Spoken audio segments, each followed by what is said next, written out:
Saya mau cerita. Ada dua orang sahabat yang tinggal di sebuah desa kecil di Italia. Sebut saja nama mereka adalah Pablo dan Bruno. Mereka adalah anak muda yang memiliki impian yang tinggi. Mereka sering berkhayal bagaimana kalau suatu hari nanti mereka menjadi orang terkaya di desanya. Keduanya merupakan orang yang sangat ambisius. Yang mereka perlukan adalah sebuah kesempatan. Pada suatu hari, kesempatan itu pun datang. Kepala desa memutuskan untuk mempekerjakan kedua anak ini untuk membawa air dari sungai ke sebuah penampungan air di tengah desa. Keduanya masing-masing membawa 2 buah ember dan segera menuju ke sungai. Menjelang sore, keduanya telah mengisi penampungan air sampai penuh. Kepala desa menggaji mereka masing-masing berdasarkan jumlah ember air yang mereka bawa. Wow, Pablo dan Bruno senang sekali. Ini berarti impian mereka akan segera terkabul. Mereka sulit percaya jika mereka bisa mendapatkan rezeki sebanyak ini. Mereka bekerja lebih keras lagi setiap hari agar bisa mengangkut air lebih banyak. Namun, Pablo mulai merasakan ketidaknyamanan. Ia tidak yakin pekerjaan ini bakal buat impiannya terwujud. Punggungnya nyeri dan kedua telapak tangannya lecet-lecet. Kian hari, kian takut saat harus pergi bekerja.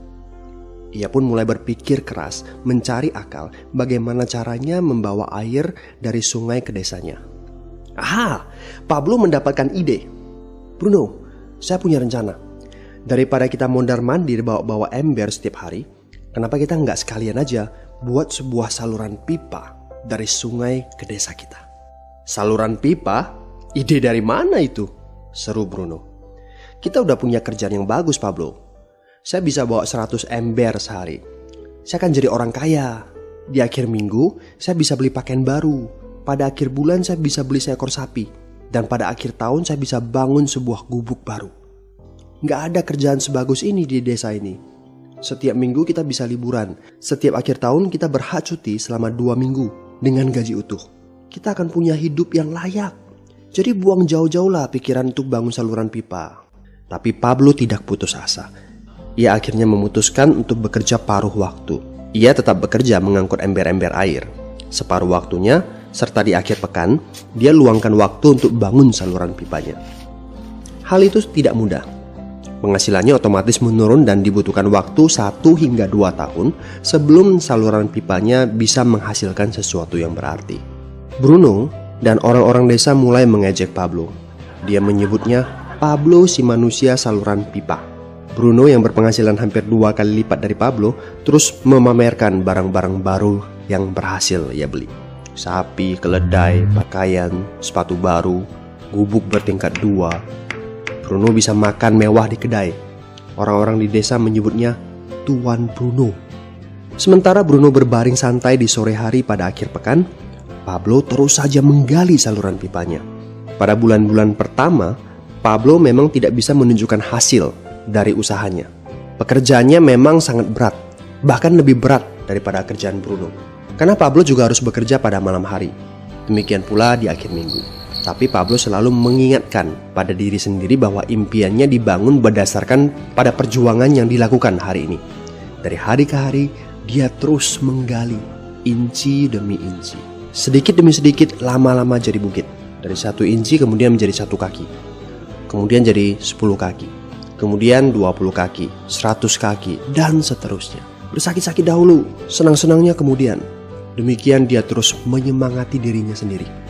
Sepulang kerja, tubuhnya lelah sekali. Fokus pada hasilnya. Kata-kata itu terus ia ulangi dalam hati setiap hari saat dia pergi tidur. Sementara dari bar di desa itu terdengar gelak tawa mengiringinya ke alam mimpi.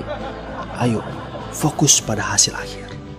Hari berganti bulan, saluran pipanya sudah setengah jadi. Saat beristirahat, Pablo melihat dari jauh sahabatnya Bruno yang terus saja mengangkut ember-ember. Bahu Bruno tampak semakin lama semakin membungkuk. Dia menyeringai kesakitan. Langkahnya semakin lamban akibat kerja keras setiap hari. Dia semakin jarang bersantai-santai di tempat tidur gantungnya. Dia lebih sering terlihat di bar, duduk dengan wajah letih dan murung. Saat pengunjung bar melihat Bruno, mereka saling berbisik. Hei, ini dia Bruno si manusia ember. Dia lebih suka duduk sendiri di sudut yang gelap ditemani botol-botol kosong di sekelilingnya. Akhirnya, saat bahagia Pablo pun tiba. Saluran pipanya sudah rampung. Orang-orang desa berkumpul saat air mulai mengalir dari saluran pipanya menuju ke penampungan air di desa. Sekarang, desa ini sudah bisa mendapatkan pasokan air bersih secara tetap. Pablo tidak perlu lagi membawa ember. Artinya, airnya akan terus mengalir, baik dia sedang bekerja maupun tidak. Air itu mengalir saat dia makan, saat dia tidur. Air itu mengalir di akhir minggu ketika dia asyik bermain. Semakin banyak air yang mengalir ke desa itu, semakin banyak pula uang yang mengalir ke kantong Pablo. Apa moral dari cerita ini? Pertanyaan yang paling penting untuk kita renungkan adalah, siapakah Anda? Seorang pembawa ember atau seorang pembuat saluran pipa? Apakah Anda hanya mendapatkan penghasilan jika Anda datang ke tempat kerjaan, seperti Bruno pengangkut ember? Atau Anda termasuk orang yang bekerja hanya sekali saja, kemudian Anda dibayar terus-menerus, seperti Pablo pembuat saluran pipa? Jika Anda termasuk orang kebanyakan, itu berarti Anda bekerja dengan menggunakan pola pembawa ember. Anda membarterkan waktu untuk mendapatkan uang. Maksudnya, bekerja 1 jam dibayar per jam, bekerja 1 bulan dibayar per bulan, bekerja setahun dibayar per tahun. Masuk akal kan? Masalahnya, dengan sistem pembawa ember, masuknya uang akan berhenti saat kita berhenti bawa ember. Artinya pendapatan kita hanya sementara alias tidak langgeng. Kalau di suatu pagi Bruno bangun dan punggungnya terasa sakit, sehingga dia tidak bisa bangkit dari tempat tidurnya, berapa uang yang akan dia dapatkan hari itu? 0 besar. Fakta yang harus kita sadari adalah kita tidak bisa bekerja selamanya karena faktor usia dan kesehatan. Jika kita tidak sanggup membarterkan waktu kita, maka kita tidak akan mendapatkan uang. Pablo jauh hari sudah menyadari keterbatasan ini. Karena itulah dia langsung berpikir untuk menciptakan suatu sistem yang memungkinkan dia untuk terus mendapatkan bayaran baik dengan cara barter waktu ataupun tidak. Pikirkan ini. Bagaimana dengan Anda? Anda mau apa kalau besok penghasilan Anda berhenti? Apa yang akan terjadi kalau Anda dipecat? Apa yang terjadi kalau kemudian Anda sakit atau cacat sehingga tidak bisa membawa ember lagi? Bagaimana seandainya perawatan kesehatan yang mendadak yang harus Anda jalani menghabiskan uang tabungan Anda? Apa yang terjadi bila uang tabungan Anda itu langsung menguap dalam semalam? Kalau penghasilan Anda berhenti besok, untuk berapa lama Anda bisa membayar hipotek Anda? Cicilan rumah, mobil Anda, ataupun untuk biaya sekolah anak-anak Anda? 1 tahun, 6 bulan, 3 bulan, atau 3 minggu? Jelas. Apakah Anda bekerja sebagai penyapu jalan, bekerja di kantor, punya jabatan tinggi, atau memiliki toko, seorang profesional di bidang tertentu, tetap saja Anda membarterkan antara satuan waktu dengan satuan uang. Apakah dengan cara demikian Anda akan aman? Satu-satunya jalan untuk menciptakan keamanan yang sesungguhnya adalah seperti yang dilakukan oleh Pablo, yaitu membangun saluran pipa saat Anda masih bekerja sebagai pembawa ember.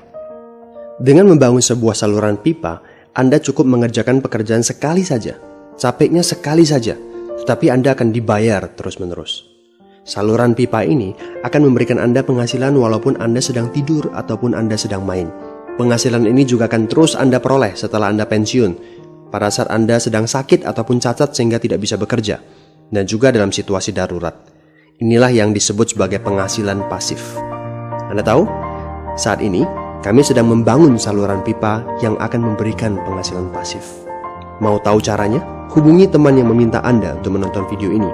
Dia punya akses untuk informasi yang Anda butuhkan. Mintalah video lanjutannya, atau jika memungkinkan, bertemu langsung dengan teman Anda.